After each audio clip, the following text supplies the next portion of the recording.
Colin Powell remembered. The world reacts to the death of an American statesman. Infrastructure stalemate. Democratic lawmakers squabble over the president's economic agenda. Sinking poll numbers. What's behind President Joe Biden's drop in popularity? And paying tribute. How Britain's parliament is remembering a pro-life politician. On EWTN News Nightly for Monday, October 18th, 2021.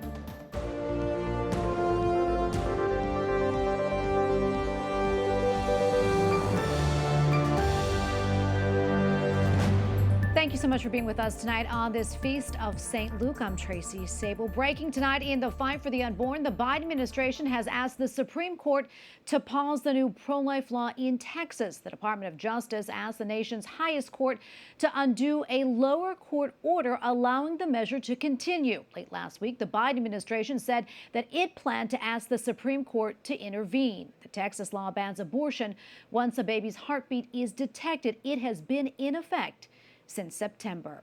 The U.S. is remembering former Joint Chiefs Chairman and Secretary of State General Colin Powell, who died today from COVID-19 complications. He was 84 years old. Former President George W. Bush called him a great public servant who was widely respected at home and abroad, adding that most importantly, Colin Powell was a family man. White House correspondent Owen Jensen reports. Owen? Tracy, Colin Powell served in Vietnam and eventually rose to the rank of four-star general. He served both Democratic and Republican administrations. President Biden called him a good man and trusted confidant. Tonight, the White House remembering and honoring Colin Powell. Jill and I are deeply saddened by the passing of our dear friend and a patriot of unmatched honor and dignity. He rose to the highest ranks of the United States military and to advise 4 presidents. He believed in the promise of America because he lived it, and he devoted much of his life to making that promise a reality for so many others. U.S. Secretary of Defense Lloyd Austin also sharing his condolences. I feel as if I have a hole in my heart. He has been my mentor for a number of years. He always made time for me, and I could always go to him with tough issues. He always had great counsel. Colin Powell oversaw Operation Desert Storm. Years later, as Secretary of State, he made the case for war against Saddam Hussein, claiming the dictator had secretly stashed weapons of mass destruction. But that claim, based on faulty intelligence, was wrong, and it marred his legacy. Current Secretary of State Antony Blinken said of General Powell, "He gave the State Department the very best of his leadership, his experience, his patriotism. He gave us his decency, and the State Department loved him for it." Colin Powell was also known for his sense of humor. He made a joke about his first day in office as Secretary of State. A lot of confusion in the building. So what's wrong? He said, "Well, what do we call you? Do we call you General or Mr. Secretary?" And I said, "By all means, it's Mr. Secretary. Now drop and give me 10. The U.S. Embassy to the Holy See writing on Twitter, it sends its deepest condolences on the passing of former Secretary of State Colin Powell. He was a distinguished soldier and statesman and a truly great American. And tonight, across the entire country, flags are being lowered to half-staff in honor of General Powell, who, by the way, was also a 2-time Presidential Medal of Freedom recipient. He leaves behind a wife and 3 children. At the White House, Owen Jensen, EWTN News Nightly. Well, the U.S. House and Senate are back this week trying to make progress on the stalled infrastructure packages. A top-line number still eludes lawmakers on the multi-trillion-dollar reconciliation bill. Plus, an October 31st deadline looms for a vote on the bipartisan infrastructure bill. Capitol Hill correspondent Eric Rosales reports. You may recall the reconciliation bill when it first came out was around $3.5 trillion and then went even higher. Well, now House Speaker Nancy Pelosi says the top line will be significantly less. Whatever the number is, Progressive Representative Mark Takano of California says he and his caucus want accountability. I can stand behind every element of the Build Back Better reconciliation bill, the $3.5 trillion. I want to see what those who are adamant about cutting back want to see cut out and take responsibility for what they cut out. The Democratic congressman adds he's confident Democrats will put aside their differences and rally around a final bill. But Republicans tell me the Democrats' plan will ruin the economy. They want to cram all of their left-wing agenda that I think is antithetical to everything this country stands for into this one package and call it infrastructure. The American people are wiser than that. Our financial systems can't handle that. The issue is raising the temperature in the Senate as well. Moderates and progressives are now calling each other out publicly. One of the bill's chief architects, Senator Bernie Sanders, wrote an op-ed for the Charleston Gazette, a newspaper in Senator Joe Manchin's home state, calling on West Virginians to support the Build Back Better bill. Senator Sanders wrote, quote, "We now have a historic opportunity to support the working families of West Virginia, Vermont, and the entire country, and create policy which works for all, not just the few." Senator Manchin shot back on Twitter, stating, quote, "This isn't the first time an out-of-stater has tried to tell West Virginians what is best for them, despite having no relationship to our state." He adds, quote, "Senator Sanders' answer is to throw more money on an already overheated economy, while 52 other senators have grave concerns about this approach." The other key Senate moderate, Kristen Sinema, remains out of the country as she continues to draw criticism from progressives. At the Capitol, Eric Rosales, EWTN News Nightly. Well, as the Biden administration works to get support in Congress for an ambitious agenda, the president's poll numbers are sagging. A Real Clear Politics polling average released today found roughly 52% of Americans disapprove of the president's job performance. Joining me now is Tom Bevan, president and co-founder of Real Clear Politics. Tom, welcome back. Always great to see you.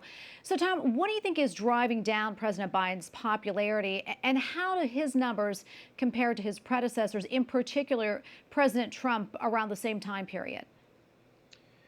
So a couple things have been driving Biden's approval lower. Obviously, there are multiple crises that he's facing, whether it's immigration, Afghanistan, and now the supply chain crisis, inflation, economic numbers, all of those things. But in addition, I think more worrying for the White House, he has lost support across the board, but also particularly among independents on questions like, does he care about average people like me? Is he honest and trustworthy? Is he a strong leader? And those are the metrics, those sort of intangible metrics that are really vital to a president's approval rating, and the ones that are toughest to recover from once those numbers slip. As to how he fares historically, at this point in his presidency, Donald Trump was at about 39% in our Real Clear Politics average. Joe Biden's at about 43.5% right now. And Barack Obama was over 50% at this time. And even George W. Bush, we keep numbers all the way back to 2001. And he was obviously in post-September 11th, he was up in the 80% range. So historically, Biden is a little bit below average, but still above where Trump was at this point. Yeah, and how do you think President Biden's numbers, how do you think those numbers are impacting the administration's agenda? Do you think that he can sort of, gain back some support for it? Well, I mean, it certainly is making things tougher for members of Congress as they try and pass this agenda. Even though the agenda polls well, by and large, with broad sections of the American public, you do have a lot of Democrats in Congress in those swing districts, particularly in the House. You have some incumbent Democrats in the Senate that are facing uphill battles. Even Terry McAuliffe, who's facing voters in just a couple of weeks, has said that President Biden is a drag on his campaign. He is not popular in Virginia, particularly, again, among independents, which are about 30% of the electorate in Virginia. So I think it is making things tough for Democrats in the short term, but also in the medium term as they look ahead to the 2022 elections. If Biden remains where he is, if he's not able to recover ground, he will potentially be a drag on Democrats there as well. Yeah, I want to bring that up. You mentioned the Virginia race. That's really getting a lot of attention right now. Can you talk more about, why that is? Well, so very close election there. Terry McAuliffe, who was the governor of Virginia, is now running again, is up about 2.2 percentage points in our Real Clear Politics average. And he's running against Glenn Youngkin, and who's the Republican nominee there. And the concept here is that what Democrats have feared is sort of coming to pass, this sort of perfect storm where you have Democrats are not motivated to turn out. Donald Trump is not on the ticket as much as Terry McAuliffe likes to try and make it that way. And Glenn Youngkin is not considered in the Donald Trump mold. In fact, he beat two more Trumpy candidates in the primary under the premise that he could win back some of those suburban voters in the Northern Virginia suburbs that are crucial to the Democrats' coalition. And on top of that, you have the economy, as I mentioned, inflation is hitting folks, but also this education issue with critical race theory and this case in Loudoun County, the school board issue, and this case where this father, his daughter was sexually assaulted by a transgender student, which was then transferred and apparently did it again. So all of those things are really roiling this race and making it very, very competitive. Tom, we don't have a whole lot of time left, but I do want to talk about this, sticking with Virginia. As you well know, more than 300 black churches in Virginia are expected to receive a video message from Vice President Harris telling people to vote right after the service. In the video, she does express support for Democratic gubernatorial candidate Terry McAuliffe. However, there are concerns that she may have broken federal law because of that. What more do you know about that? Well, I think this does raise a very serious issue, and one that I think is going to be looked into, because obviously churches with their tax-exempt status are not allowed to engage in partisan politics from the bully pulpit, and that clearly is what Kamala Harris is doing here, and also what Terry McAuliffe himself has done recently. He recently posted a number of pictures of himself in churches in Virginia from the pulpit, where he was clearly conducting campaign-related activities. And so I think this does raise a question, and I think it will be looked into and could become a real issue for McAuliffe's campaign. Okay, got to leave it right there. Thank you so much, Tom. Always great to get your analysis. Tom Bevan, president and co-founder of Real Clear Politics. Thanks again. Thank you. I'll say Democrats in Illinois want to repeal a law which requires notification of a parent or guardian when a minor seeks an abortion, even though adult consent is not needed. Texas pro-life heartbeat law is seen as a factor in the state among abortion advocates. Pope Francis has named a new bishop for the Diocese of Crookston, Minnesota. Bishop Andrew Cousins currently is an auxiliary bishop for the Archdiocese of St. Paul and Minneapolis. The 53-year-old also is the chair of the U.S. Bishops' Evangelization Committee. In a statement, the new leader said that he prays, quote, that together we can grow to be Christ's faithful disciples who make present his love in northwestern Minnesota. Britain's Parliament opened a somber session today to honor Sir David Amess. We keep a moment of remembrance and respect. The popular Conservative pro-life Minister of Parliament, who served for 4 decades, was stabbed to death last week as he met with constituents. A Catholic memorial mass was also held to honor Amess's passing. The murder suspect is a 25-year-old British man of Somali heritage. Reports say police are calling the incident terror-related. Well, torrential rains have unleashed flash floods and landslides in southwest India, causing at least 28 deaths. Civil and military response teams have been deployed to the region ahead of more forecasted storms. Adding to the danger are several dams which are nearing full capacity. More than 9,000 people have taken shelter in camps which have been set up for their relief. At an eastern Polish village, a memorial service was held last week to remember Jewish victims of a 1942 massacre by Nazi troops.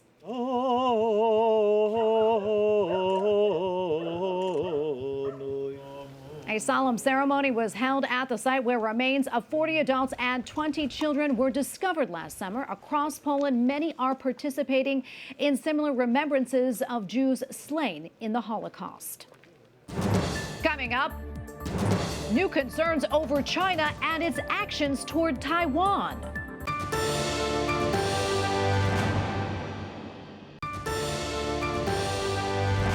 The Chinese military has denounced the U.S. and Canada for sending ships through the Strait of Taiwan, calling it a provocation as tensions build in the South China Seas. Beijing considers Taiwan to be a Chinese territory and has been making military moves that appear aimed at asserting authority over the region. And joining me now for further analysis is John Ullyot, former spokesperson for the National Security Council under President Donald Trump. John, welcome back. Always good to be with you.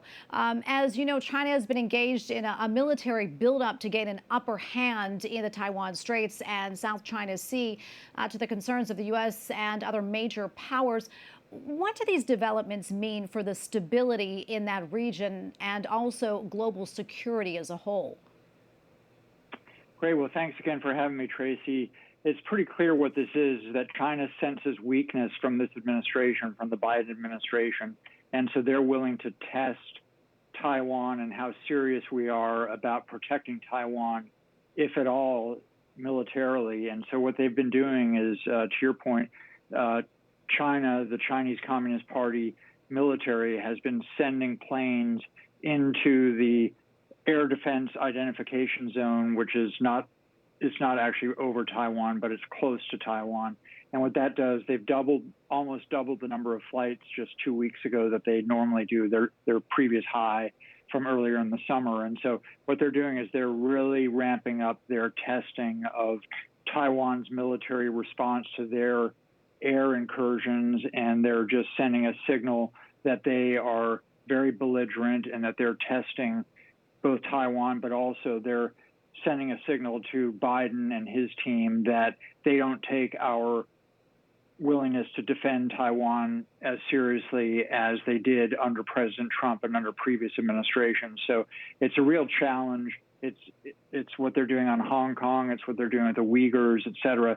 What they did is, if you take a step back and you look at when the Biden team came in office, there was that awful visit that they had. It was a summit in Anchorage with Tony Blinken and Jake Sullivan, the Secretary of State and the National Security Advisor, with their Chinese Communist Party counterparts. And they were lectured for close to 15 minutes by the Chinese about our record on race, if you can believe it or not, and on human rights. And to have them lecture us like that, and then it's been downhill since then.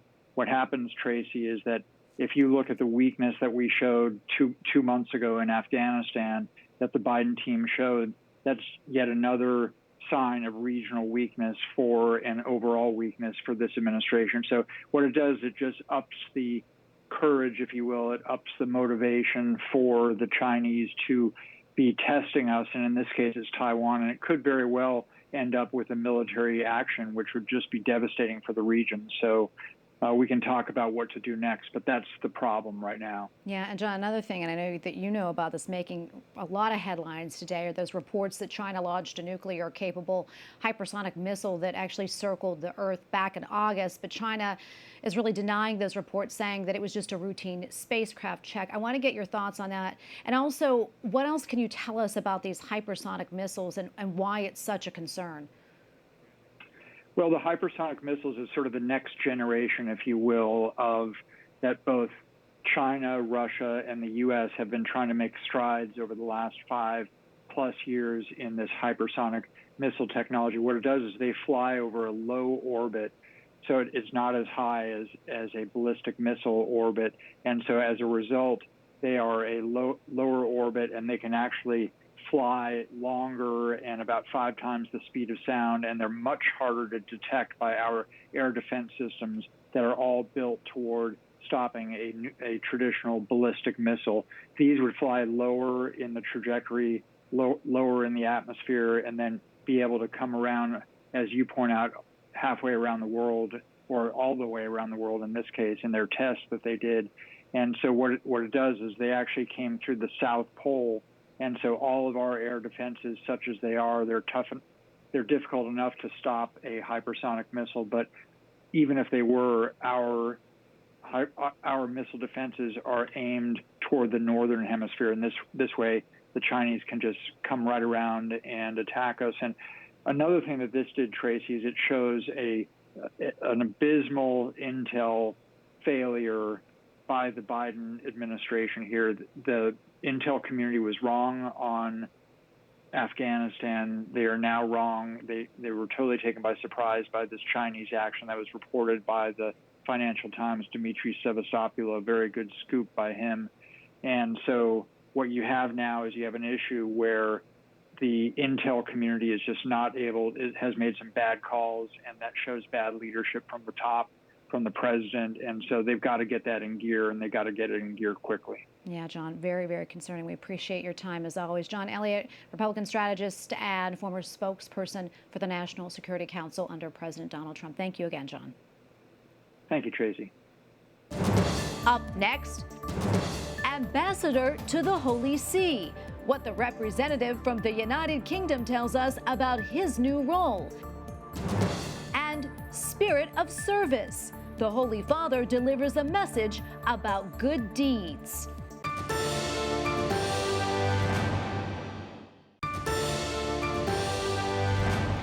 Pope Francis welcomes France's Foreign Minister Jean Castex to the Vatican. The long-planned meeting occurs as the French Catholic Church grapples with state pressure to modify sacramental confession after the recent report about clerical abuse of minors. The United Kingdom has a new ambassador to the Holy See. Early last month, Christopher John Trott presented his credentials to the Holy Father. Ambassador Trott has been a British diplomat since 1991. His most recent roles have focused on Sudan and South Sudan. He replaces Sally Axworthy, a frequent guest on EWTN News Nightly. And Ambassador Trott joins us now from Rome. Mr. Ambassador, congratulations on the post, and thank you so much for joining us today. Can you tell us how your first few weeks and the job have gone, and what was it like meeting Pope Francis? Meeting the Pope was just an extraordinary experience, and he has a very public profile. But you have no real idea of what it's going to be like to meet somebody like that with his kind of moral leadership and global leadership. So it was a real honor for me to be able to meet him. I have had an extraordinary month since I arrived here. Normally when you arrive as an ambassador, you have time to sort of work yourself into the job. But we were sponsoring a big climate-focused event at the beginning of October that had been set up by my predecessor, who I think was often on your show. And so I was thrown into the deep end, agreeing the details of that climate event and then having the extraordinary privilege of being there at the event itself. Well, it sounds so exciting. And again, congratulations. I understand that your most recent posts were in Sudan and South Sudan.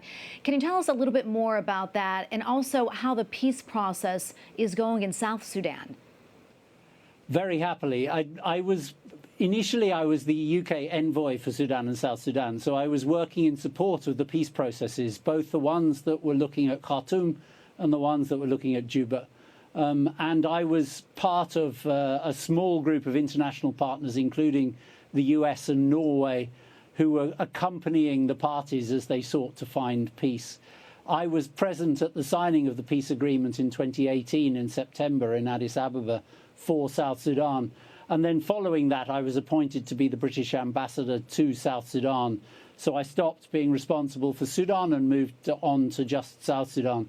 And I have to say that I was quite frustrated in that role, because I had hoped becoming ambassador after the signing of the peace agreement would allow me to see progress being made on the ground. I had been assured by the parties that that was what they wanted to do too. But in the 2 years that I was there as ambassador, we saw very little progress being made. And we haven't actually yet seen the completion of the tasks that were anticipated in the first 8 months after the signing of the agreement. And before I let you go, I want to go back to your current role right now. What events does the UK Embassy to the Holy See have planned in the coming weeks? What can you tell us about that? And also, what are your goals in this new post? Well, I think that, our focus at the moment is very much on the climate change conference in November in Glasgow. And although the Holy Father himself is not travelling to Glasgow, Cardinal Parolin will be going and representing the Vatican at that event. What we really want to see is a successful agreement reached in the climate negotiations in Glasgow. Beyond that, I think that the reason that I wanted to come here and do this job is that I've spent the last 15 years working across the African continent. And I think that some of my experience is of interest to the Vatican and to His Holiness the Pope as well, because obviously the focus of the Vatican, or one of the main focuses of the Vatican right now, is on the Global South, and particular on Africa. The Holy Father talks about conflicts in Africa. He talks about the humanitarian crisis. He talks about poverty. He talks about the impact of climate change on the most vulnerable countries. And all of that stuff I have sort of experienced in real life, if you like. And so continuing a dialogue with the Vatican about its work on the health sector, its work in education, its work in resolving conflicts, is all things that I hope to be able to take forward while I'm here as British ambassador to the Vatican. Well, Ambassador, thank you so much for your time again, and congratulations. We appreciate you talking to us. Ambassador Christopher John Trott. Thank you, Tracy. UK Ambassador to the Holy See. Thank you. Thank you. Pope Francis says good deeds should come from a spirit of service and not a desire for personal glory. La vera gloria non si ottiene elevandosi sopra gli altri. At a Sunday talk at the Vatican, the Holy Father says the world calls us to feed our ambition. The Lord's call is to be a servant for others. The Pope also says a kindness born in service and humility feeds and regenerates the earth like rainfall. And we thank you for watching tonight. For the entire EWTN News Nightly team, I'm Tracy Sable. Good night and God bless.